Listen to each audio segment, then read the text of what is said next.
questioning whether Ryan is enjoying this kid's content or if his parents are forcing him to do it for the money. About 5 days ago, I did a video about Ryan's world. After that video, an interview with Ryan and his family came out. Are you serious right now, bro? But before we get into the interview, for those of you who don't know Ryan, let me briefly explain who he is. Ryan's World, aka Ryan Kaji, started his YouTube channel when he was just 3 years old. By the time he was 6 years old, he had earned more than $1 million, which is probably more than any of you watching this video.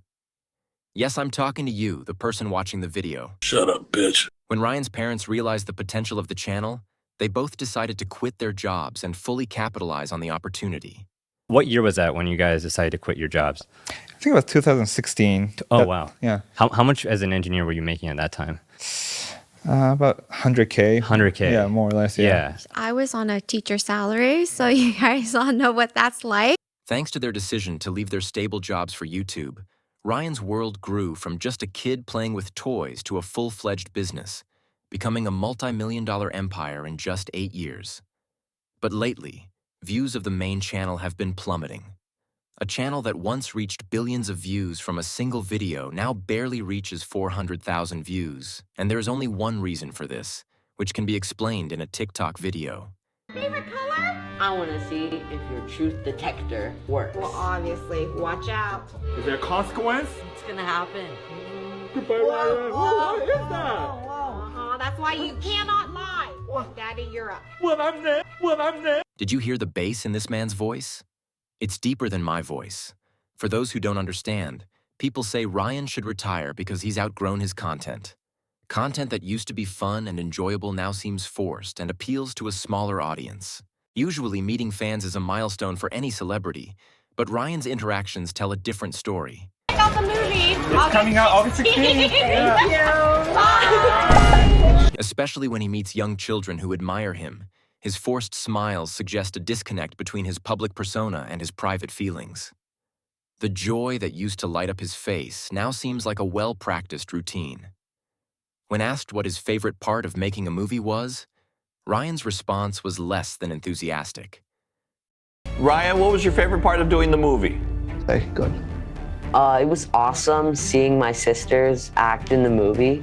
It was just really cool. While a 13-year-old young actor is expected to experience the thrill of making a movie, Ryan's lack of enthusiasm is a clear indication of his true feelings towards projects. Pretend like Red Titan. What is this? A Red Titan comic book? The simple truth is that Ryan shouldn't be doing this content anymore, and I'm not trying to project anything onto him. The truth is that the ratings speak for themselves. Today we're doing a superhero hobby video. Superhero. Let's do it. Most of Ryan's content involves his family, and as endearing as this dynamic is, it gets in the way of his personal development. No teenager wants to spend so much free time with his family. Easy question first. How old are you? 12? Are you sure? Yeah. The boundary between family time and work seems to blur, and Ryan has little space to explore his life independently. How do you guys think about the future of the channel and how much of that relies on having a human component as your kids get older? You know, one thing we're thinking about is we want to make sure we cater toward the existing fan. 5 to 8 years old already our core demographic. But at the same time, Ryan's growing up and then he has new interests. We want to cater toward his new interests as well, new field. So maybe we'll start a new one. It was Ryan's father who talked about starting a new channel, and this is the source of my problem. Let me explain. When Ryan was a baby, he was a superstar. People traveled hundreds of miles to Walmart just to see him. Do you know how big of an aura that takes? If I come to a Walmart, will you come to see me? The point I'm trying to make is that Ryan seems to be seen as a brand, not as a 12 to 13-year-old boy. If his father knows that Ryan's interests are changing, why isn't this change reflected in the content of the channel? Ryan's father said that the channel's core audience is between 5 and 8 years old. So why is almost a teenager behaving the same way as them? Why aren't Ryan's sisters taking over? Hey everyone, this is the episode where everyone gets to meet my new friend. You'll just have to see to find out. Check it out. I'd like to point out that I'm not trying to make the parents look bad. The truth is, We don't really know them. Who the fuck is this nigga, bro? What they have created from the idea of doing toy reviews is unimaginable and deserves praise. People are just worried because we know what happened to the last person who perpetuated child content and moved on when there were no children.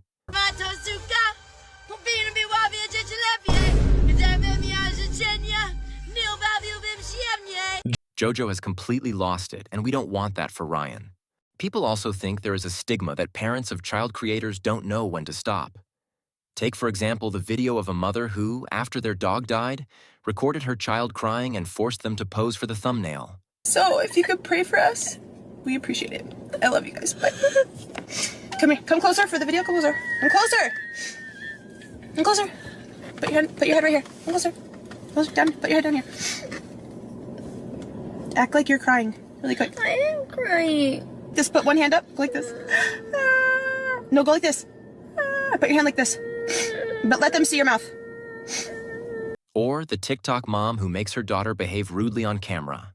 It don't work that way. You do not get to max out my debit cards. Okay, and? Amelia, $2,500? You literally maxed out my... The point is, there are a lot of weird parents here who force their kids to create content just to pay the bills. And that ultimately makes other parents look bad, even if they mean well. I'm not saying Ryan's parents are bad. We just don't know what kind of people they are because there is no explanation as to why the channel's content hasn't changed. As a result, I'm really looking forward to finding out in 7 to 8 years' time, when Ryan is old enough to be interviewed on his own, how he felt during this period, because we don't have the chance to ask him directly how he feels right now. Only time will tell, and for now, we will just have to wait. If you enjoyed the video, please hit the like button and subscribe. See you in the next video. Goodbye.